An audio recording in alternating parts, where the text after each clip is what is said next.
The reason I love Bert is because he's so enthusiastic. Like, no matter how big Bert gets, he's still a fan of whatever he's a fan of. And he just gets so excited over all this stuff. And he's the biggest Adam Sandler fan in the world. Like, Adam Sandler is his sort of, I think, comedic inspiration. And he did slip into fanboy mode. And there were some real awkward moments between Adam Sandler and Bert Kreischer. Yeah, I was watching it in and out. It was kind of running the whole time. That was that segment went on for a few minutes, and I didn't see anything that was really awkward that happened, but I did hear that it got a little strange. Yeah, let me see if I can find this clip for you, because I loved it. I had to text Bert and go like, "This is the greatest thing I've ever seen." Hold on. You go. 6 feet. I'm the one guy shirtless. You want to hear a cool story, Adam, real quick? Yeah, tell me. Back in 1995, you did a show at Powwow at Florida State. Do you remember that? Sure.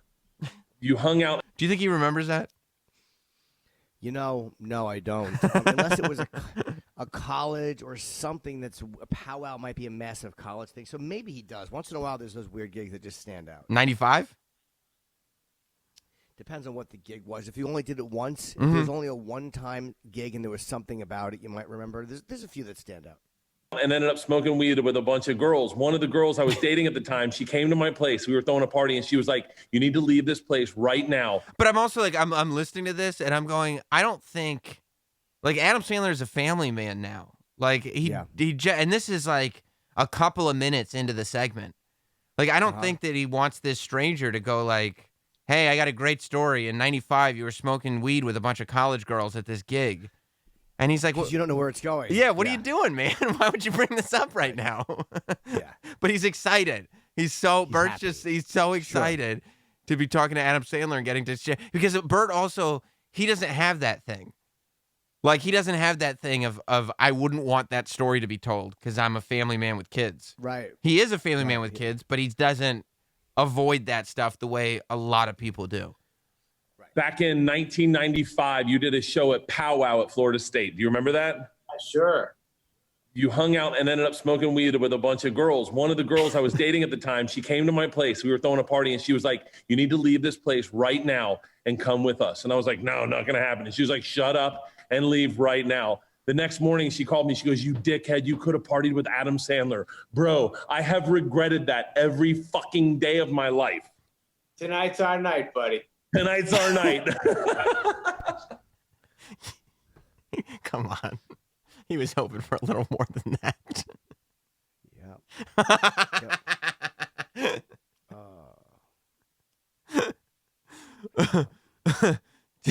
He went in that whole thing. He really thought it was going, "Oh, I remember that gig. Oh, was that your girlfriend?" And tonight's our night, buddy. Yeah, it's one of those things where you realize how different it is when someone is looking at someone they admire and when someone is being admired. Like, what a huge...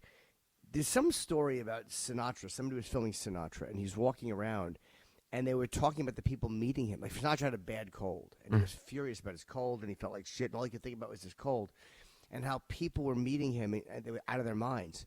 Like, it's Sinatra. It's the biggest day of their life. They're meeting Sinatra. But for him, it was like, "Oh, fuck, this cold is driving me crazy." Like, you're focused on so many other things that moment for you is just never.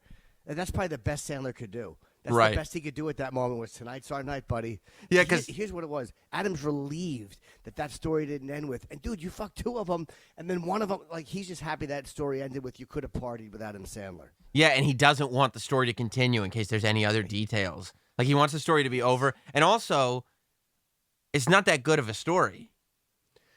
No, it's a hideous story. I mean, because, like, I could have showed up to where you were. Adam in his mind is probably like, "Well, if I was smoking pot with girls, I'm glad you didn't come." Yeah, why would I want you That's a better story for Adam that Bert didn't come. Do you think Adam was like, "Oh, fuck, I wish you would have been there"? Like, no, there's no guy. No one wants the guy there when you're smoking with a bunch of girls. Yeah, if somebody came up to you, Jim, and said, "Oh, man, back in 95, you were on a college gig and you were smoking weed with my girlfriend and a bunch of her friends, and I didn't show up. I've always regretted that, man." Wouldn't you be like, I would be so grateful they didn't show up. Can you imagine being like, "Oh, and this is my boyfriend. It'll be all of us, and also my boyfriend will be here." Yeah, that would especially my boyfriend's loud and gregarious. Yeah. Has to take his shirt off. Yeah, and he's a giant fan of yours and knows all your movie quotes. Yeah, that's exactly what you would have wanted. Someone doing your movie quotes while you're trying to bang someone. But that wasn't my favorite moment in the interaction. No. I had another favorite moment. We'll get past this whole Corona thing, and then me and you are meeting up late, bud. I love it. All right, good to see you, man. Dan Whitney, good. By the way, this is the beginning of it. It sounds like Adam's already wrapping it up. All right, good to see you. That's the first question. It up. He's like, oh, okay. Really? Oh, yeah. Good to see you. My youngest gets me every. Okay, so this is now. Now Bert has related. He's getting to a place where he can relate because they both have kids, and Bert's talking about staying up late and watching movies. By the way, there was a moment when they first started talking where Bert said something to him, and Bert's like, and Adam's like, I know you, right? Like, yeah, I know you, right? Like he knows he's kind of seen Bert, but he doesn't know Bert the way he's hoping he'll know Bert. And that made me kind of happy. It was funny to watch at one point when Bert was hoping that Adam would know who he was. Here you and go. You could tell that Adam wasn't quite sure. Yeah, I think this is it. Ladies and gentlemen, this next comedian is one of my comedic heroes. He is the reason I do stand-up. He is the reason I've been writing movies that have never been made, but I love his movies. I love everything about this guy. Okay. Without further ado, the guy that defined all our personalities, Adam Sandler. Oh my God, that was unbelievable. Thank you. Thank. Adam, have you ever heard of Bert? He doesn't think you know who he is. I've seen Bert, right? That's all I need. That's all I need. I've seen you. Have I seen you around a comedy club or something? Or I've seen you on TV? I'm the one guy with his. Hold on. You go. 6 feet. I'm the Yeah. one guy shirtless. You want to hear a cool story, Adam, real quick? Yeah, tell me. Back in. That's when he gets into his That's the story. Oh my God! Literally the first thing he says. I like to sit down with Bert and define cool story. He should say, "Do you want to hear a story of something that did happen that people were involved with?" Right. And then after the first story of Bert, Adam's going like, all right, guys. Yep. Okay, good seeing you. But that's not where Adam got off the hook. My youngest gets This is me my every favorite. night. She's like, one more movie. I know. The other night she goes, let's watch Dark Water. I go, Dark Water? The one about DuPont's flooding the. Are you serious? She goes, it's a thriller, Dad. We'll get into it. Yeah. We're gonna watch your movie, Precious Gems, soon. Oh yeah. That'll be. I don't know if they're gonna like. Bro, We're going to watch your movie soon. Precious Gems soon. Precious We're Gems gonna watch soon. your movie, Precious Gems soon. Precious Gems. to have this moment where it's like, okay, we're relating as human beings, right? We're good. And then Bert's got to jump in as a fan and miss the title of the movie and bring it back to being a fan of Adam. And Adam's like, Did Adam okay. correct him? No. Correct him? No, he didn't. Precious Gems. Precious Gems is how it stood. And that wasn't the only blunder. That wasn't the only blunder. I showed them. This is literally the same conversation. This is immediately after he said Precious Gems.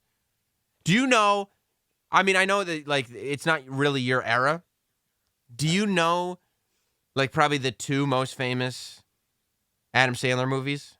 Like the ones that really launched him? I would guess Waterboy, Wedding Singer, Little Nicky is one, right? So right before that was Billy Madison and Happy Gilmore. sure. You know Billy Madison and Happy Gilmore. I've heard of them, of course. Of Yeah, I've course, never seen them, okay. I've heard of them. Okay, so after Precious Gems. Oh, no. One more movie. I know. The other night she goes, let's watch Dark Water. I go, Dark Water? The one about DuPont's flooding the. Are you serious? She goes, it's a thriller, Dad. We'll get into it. Yeah. We're gonna watch your movie, Precious Gems, soon. Oh yeah. That'll be. I don't know if they're gonna like. Bro, I showed them Happy Madison. You know.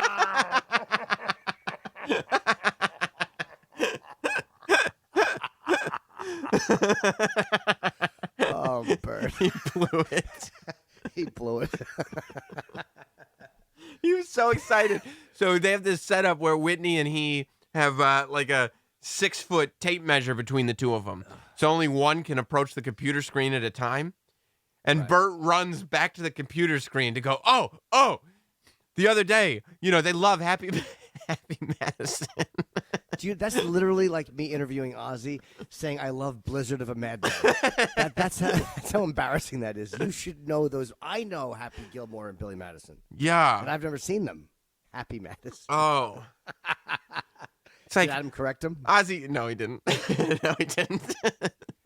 Happy Ozzy. Madison. That would. You know that song, Crazy. You know how it goes. Yeah, I love that one. Oh, Happy Madison. Happy Madison. And then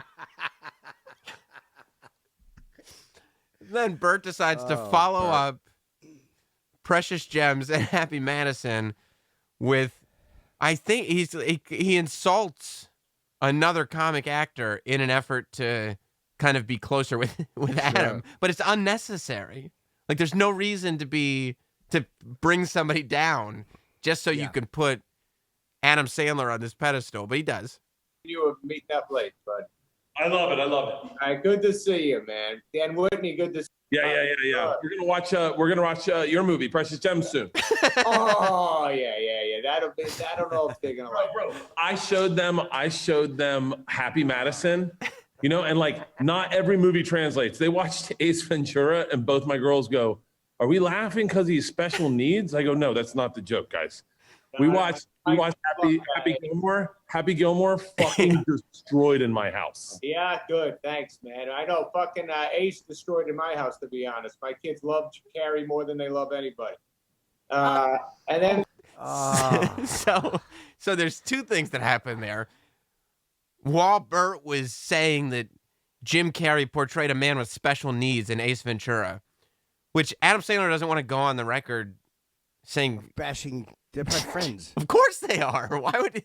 So he realizes what he said. That's why he said Happy Gilmore twice at the end of that sentence. Did you hear him? He goes, Happy Madison, Ace Ventura, Happy Gilmore, Happy Gilmore. Yeah, just to make sure he realized he fucked up. Yeah. And then Adam Sandler has to take his time to make sure that Jim Carrey gets his props because he doesn't want to stand by Bert's insult. Yeah. He's saying he destroyed my house. I mean, my kids like him more than me. Yeah. Yeah, that's just an odd. But he's a fan. It's funny he fixed it with Happy Gilmore twice. I mean, I don't know if he 100% fixed it. No, in his mind, you know what it was? It was a patch over he took a knife and he sliced open a bike tire and then he put a little patch on it. Poor Bert tweeted something great after it, which was, "You guys don't need to tell me anything about my interaction with Adam Sandler. I know that I blew it. I got excited. Hashtag Precious Gems. Hashtag Happy Madison." Happy Madison. This movie is really good. You have Netflix? Yeah, and that's the other thing. Did he say to Adam Sandler, "Do you have Netflix?" Yes, he did. Why wouldn't he have Netflix? He's done movies on Netflix. What do you think? They don't give him a free subscription? He signed the biggest deal with Netflix in history. He's made like 6 movies for them. Yeah, why wouldn't he have it? No, I never actually got that, Bert. Bert gave Adam this giant introduction, talking about how important he was. But Bert is coming across like a person who has zero familiarity with anything that Adam He's Sandler. never heard of Adam Sandler. Like he doesn't know what Adam Sandler does for a living. He's coming across like he knows Adam Sandler about as well as Adam Sandler actually knows Bert Kreischer. Yeah. Do you have Netflix? Do you have Netflix? What a great question.